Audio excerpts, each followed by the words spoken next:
hello, everybody. It's Suzette Vernon, and this is Relationship Talk Tuesdays with Suzette, with moi. You know how I like to hit that note, right? So I am so grateful to see everybody today. It is such a beautiful day, and I hope everybody is getting ready for Thanksgiving and everything is lining up and we're all excited about it. But I want to jump on and just talk about today's topic, which is got fear. You got fear? Here are some ways to overcome it so it doesn't overcome you. I have my trusty Galaxy here to keep me on track and to make sure I'm streaming the way I'm supposed to be streaming here. And so I just want to be sure. Yep, that's me. That's me. And for those of you who are new to Relationship Talk Tuesdays with Suzette, I am a life coach and relationship solutionist who helps overachieving, I guess I should say high achieving, women over 40 who are struggling in their relationships, in their romantic relationships. And actually, for some of you, the holidays can be a very challenging time, not just in your romantic life, but with your friends as well. Hi, Howard Scholarship Academy. Thanks for joining me. If I'm looking this way, Instagram. If I'm looking this way, Facebook. So I'm simulcasting today, and I really want to talk to you about overcoming fear. I help high achieving women over 40. That's my area of specialization, and I help them to overcome their relationship struggles, to overcome failed relationships. How? By helping them to break the cycle. To break the cycle of one failed attempt after another failed attempt. And to attract real deal love into their lives. That's what I do. Pulling my little stuff down, so hey. But just that's what I do. And I am just so grateful to join you every Tuesday with what I wish someone had told me about relationships before I thought I knew better. Right? I thought I knew better, and I'm telling you, these are things that I wish someone had told me. So without further ado, let's just talk about overcoming fear. Overcoming fear, or basically, let's just look at fear. I think as human beings, there is no way that you can live on this planet and not deal with fear. There's just no way. And I happened to be watching the Tamron Hall show where she was interviewing our forever First Lady, at least in my opinion, Michelle Obama, about her book, The Light We Carry. And one of the things that she talked about was decoding fear. And it really, really, really was so impactful that I wanted to unpack it further. Hi, Nitra. I hope I'm saying your name correctly. So glad you're joining me. And Facebook, I am so sorry. My Galaxy is usually how I'm able to tell who's following and who's not. But for whatever reason, when I swipe up to see who's following and to see comments and so forth, I can hear the sound on it. And I don't want to have that dual sound thing going. But I promise you, after this is over, I will definitely look at your comments and I will respond. Okay? Is that all right? Fantastic. Yes, I'm glad to see you. Hello, hello, hello. So, if I say a name and you're like, wait a minute, I don't see this person, it's because I'm simulcasting, okay? So, I wrote down a couple of things. Trusty journal, y'all know how I roll, right? Trusty journal. And I started looking at fear. And There were 4 different types of fears that I wanted to bring to the forefront, because all fear is not bad. Let's just make that distinction. All fear is not bad fear. We have 4 fears that I looked at. Y'all ready? If you got your journals just like me, got your pen and your paper, let's roll with it. First fear, primal fear. That's the fear that we need. We need primal fear. That is embedded in our human DNA. And it's kind of what was relied upon back in the early days when there were saber-toothed tigers and all these kinds of things. And so we needed that kind of primal fear that says, danger, danger, danger. You know, that shift in energy where we are so at one with our environment that when there's something off, we feel it in our bodies. That's primal fear. And I love it. You know how when you're watching television programs and they have animals in the bush, and you got the antelopes who are around the watering hole and they're sipping, they're drinking from the watering hole, but there is a tiger crouched down in the bush. And the little shoulders are doing this, and they're looking at the antelope, getting ready to kind of go for it. And you always see it. The antelope are drinking, then all of a sudden they go up for a minute, then they drink. And I think that's primal fear. They sense something is wrong. They don't know what it is yet, but they sense something is wrong. And that is a necessary fear that keeps our species alive. It's one of those instinctual things that keep us from becoming extinct. It is fundamental. It is a part of our survival. That's primal fear. Then there's legitimate fear. Legitimate fear is like the kind of fear that you're aware of your surroundings. And from living in this world, like for me as a woman, it would not be wise for me to walk down a dark alley by myself.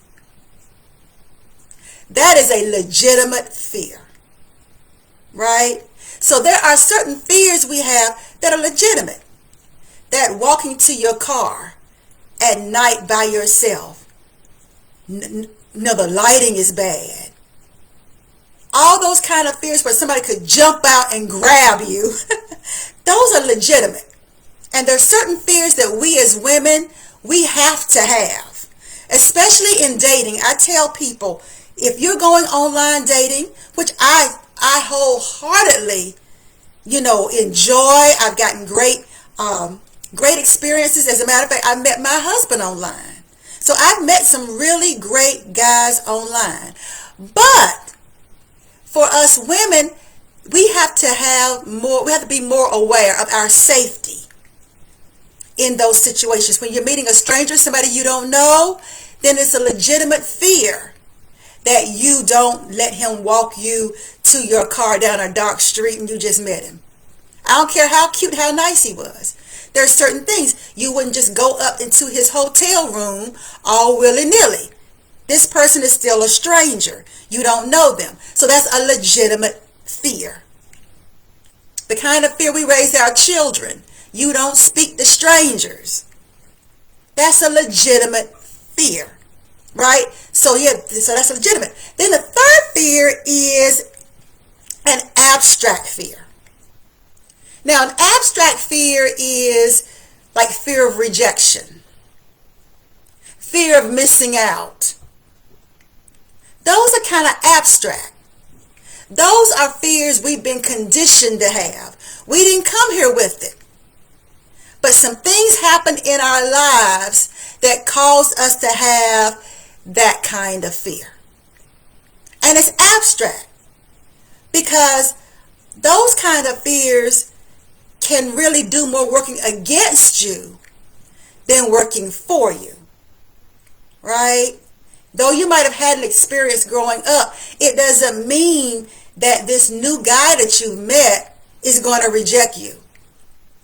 But your fear of rejection can cause you to see it in a light that sabotages the relationship before it even gets started. So it's abstract. It's real to you because you have a history with it, but it may not be legitimate in the here and in the now. Right? So that's abstract fear. Recession, inflation. Those are abstract fears. They might hit some people in a real way. Other people, they don't feel it at all. And it does not direct their decision making. Right? So it's kind of abstract. And then there is a fear that we entrepreneurs have. It is a comfortable fear. Right? There's this comfortableness that we have brokered with fear. There was a book I read some years ago called Feel the Fear and Do It Anyway. Has anybody ever heard of that title? Feel the fear and do it anyway? And that's what it's talking about. It's one of those things where you feel the fear, but you don't let that fear dictate what you are going to do. You acknowledge it, right? But there is a wisdom, there is a life experience, there is something that you have gained that is more compelling, whether it's a wisdom or something that you want, something that's calling you, something that you believe in your heart belongs to you, then it causes you to override the fear. There is that, it's almost like you've experienced something more, such that you can put the fear in a context, in its proper context. And it's from that standpoint that I want to introduce to you a way that you can decode the fear, to find out exactly what bucket you should put it in, right? There are fears that are fear of newness, fear of the unfamiliar, fear of the unknown, right? And while you may feel those fears, you have to ask yourself if my answer or the way I respond to this fear is going to be for my good, my ultimate good, or is it going to be something that's going to hold me back from what it is that I say I want or could have if I did not allow that fear to paralyze me? Am I making sense? So here are a couple of things I wrote in my trusty journal. A way for you to decode it, to evaluate it, to see if it's legitimate, if it's primal, if it's abstract, or if it's a comfortable fear. The kind of comfortable fear that public speakers have. The kind of comfortable fear that people have that go on television for the first time. The comfortable fear that I have even being here before you live. Every time before I jump on to do a live, I deal with fear. Every time. I've just learned not to let it paralyze me. Because what I have to gain is more compelling than whether I forget what I was talking about, whether I say the wrong words, whether I drop something or not, whether my light that I have shining on my face goes off, whether something like that happens. There is an end game, an end result that is more compelling, that overrides the fear every single time. So, some ways to decode fear. First, pause. Take a beat. Take some time. Don't rush yourself. Take some time. Quiet the noise in your head. Get in whatever posture or position that you need to get into so that you can hear more than the fear. Because a lot of times fear is so loud in our lives that we can't really hear what our heart desires or what the real divine part of us knows to be true. There is an intuition in us that knows. There is an inner knowing inside of us that knows. And a lot of times the anxiety and the fear and the rushing thoughts and the fear that things are going to go wrong or whatever can be so loud that we have to pause, take a beat, take a break, put ourselves in a different headset, a different heart set, a different mindset. As those of you know that listen to me often, one of the ways that I do it is I go for a walk. I go for a brisk walk in the park. And it has to be a park that has a lot of naturalness to it, where the trees and everything, there's this sense that the world is bigger than whatever I'm afraid of. Going to the beach does that for me. Going to the mountains does that for me. It puts me in a state of awe, where I look and I say, you know what? This is bigger than what I'm going through. So it shifts me into another space that allows my inner knowing to weigh in and not let fear make the decision. Okay, so take a pause. The second thing is asking you the real question. What am I afraid of? What am I really afraid of? And there's something that I introduced to the people that attended my recent Love on Your Terms masterclass. The first one. The second one I didn't introduce it, but the one that I had in September, I introduced them to the 5 whys. And that is something that you can do with yourself to help you go from your head to going deeper and deeper and deeper to the root of whatever is causing you fear or anxiety. You keep asking yourself, why? Why am I feeling this way? Why am I fearful? You give it an answer, you go deeper. Well, why is that? You give an answer, well, why is that? And you keep right on asking why until you really get down to the real thing that will help you to decide what bucket of fear it's in. Right? And sometimes fear can be in a bucket, but when you tap into your inner knowing, you say, wait a minute, I'm going to take it out of that bucket. It is no longer legitimate because it's keeping me from the very thing that I really want. And I encourage ladies, those of you that are listening who really want real deal love, and as we get closer to the end of the year, that desire for it is becoming stronger. And you know you want to start your new year off paying more attention to your relationship life, then the legitimate fears of the past or the abstract fears, you're going to have to take the fear out of that bucket and put it more in the comfortable fear bucket. But then you have to go through these things of decoding it and oftentimes gaining some wisdom around it so that you don't end up putting it back in the previous buckets.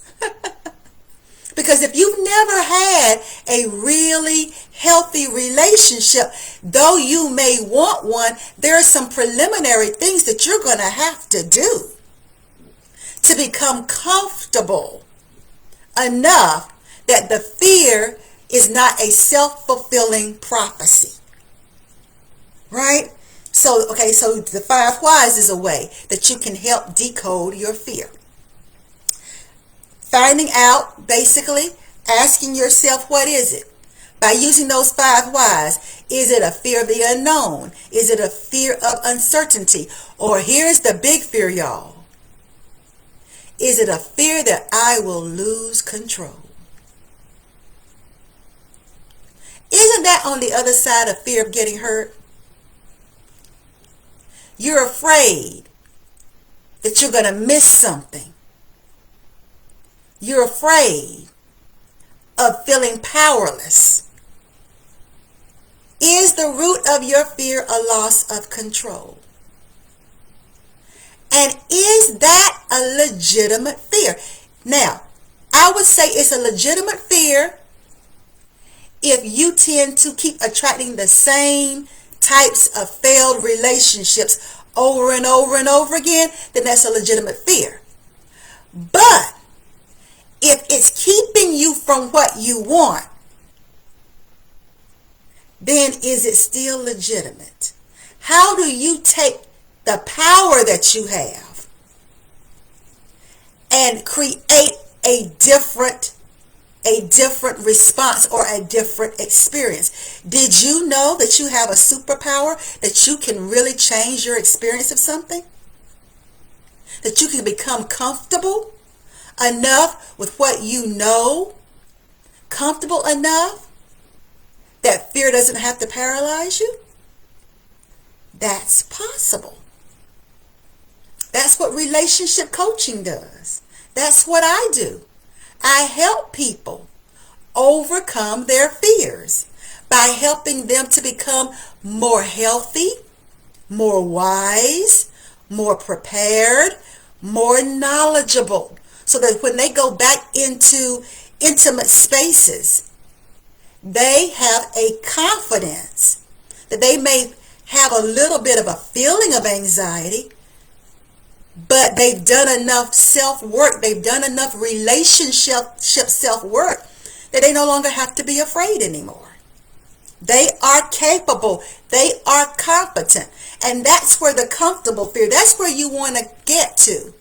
If it's not a primal fear, if your legitimate fear has expired, it is no longer legitimate, or the only reason it is legitimate is because you're letting it stay that way. Okay? Y'all follow me? You picking up what I'm putting down? Okay.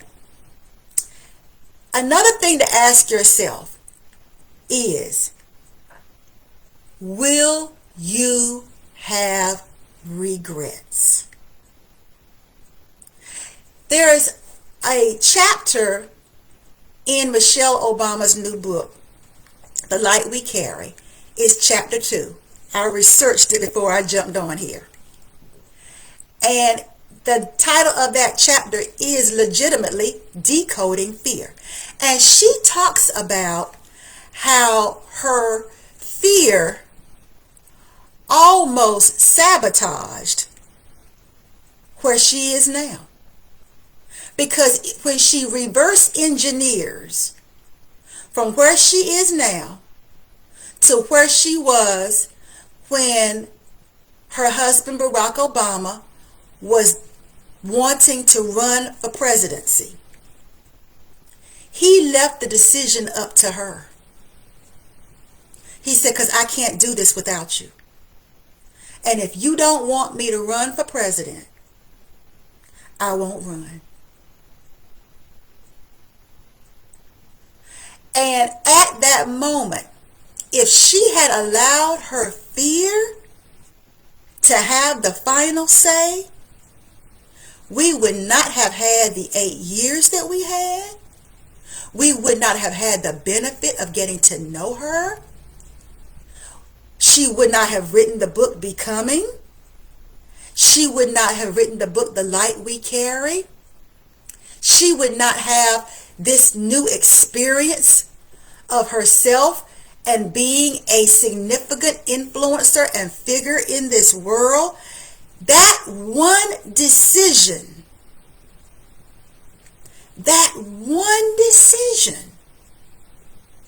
could have changed our whole entire experience. Not just for her, her husband, for her girls. It would have cheated them. It would have cheated us. Though at the time, her fear was legitimate. But when she sat with it, she realized it was expiring. There was an opportunity to grow to do something. Which goes to this fourth question, or third way. I've lost count of the decoding, y'all. But another way to decode. Will I have regrets? And this is a real question, y'all. Because your answer to that question can change the trajectory of your love life. It can change. Look at how many years you've allowed your legitimate or abstract fears to cheat you of real deal love. If you're starting to realize that time is passing and you're not getting any younger, when I look back at the years that I settled, not just settled for unavailable men, but settled for unavailable me. How my complacency was holding me back from an experience of real deal love. A love that I didn't find until I was 50 years old. 50. If I had continued to let my legitimate fears and my abstract fears continue to dictate my life, I would not be happily married today. I would not be sitting in front of you with the life experience and the insights that I have that can help you to change the trajectory of your love life. I would not be helping the people that I'm helping. People who are having their first serious relationship at 50. That all these years they've never had a legitimately serious relationship. Never have had it. Situationships, friends with benefits, but a legitimate relationship? Like intentional? Like you didn't fall into it? An empowered love relationship? That's what they've experienced because of working with me. And I wouldn't have even be able to help them, to lead, to help them, to be that guide out of relationship jail had I not made some decisions that were bigger than my fear. I would not have been able to help people get their mojo back after a very bad divorce and be in happy relationships now. Yes, people over 40. The demographic that statistics say are the least likely to find love and get married. I help women over 40 to actually experience great love, a love that's meaningful to them. And I would not be even able to do that if I had allowed my fear, if I had allowed that to override this desire for more. And so that's why I do what I do. I help women who want more, and they can no longer legitimize having less. It's not enough. They've experienced, they found out what their purpose is, but it's not enough. They've achieved things that they have never thought they could achieve before, but they're at a place in their lives that it's no longer enough. They have nobody to share it with. It's no longer enough. And that's why I'm here. And I started to see in Michelle Obama's story the power that we have. We can even convert. We can convert our fear into something more useful to us, more beneficial to us. We can use the power within us, and everybody has it. Everybody has the superpower to change their lives, to change their experience of something. Because the only thing that's stopping us is what we don't know. And we have the ability to learn it, to find out, to work with the coach, to go to therapy. We have that within us, the power within us to transform our experience of something. What a power. To me, that's the divine. That's God in us.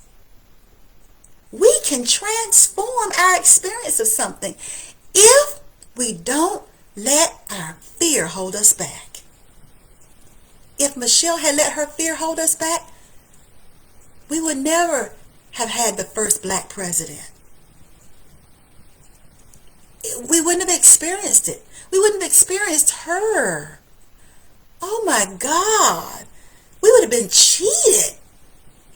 And she would have been cheated of the person that by overcoming fear, she became.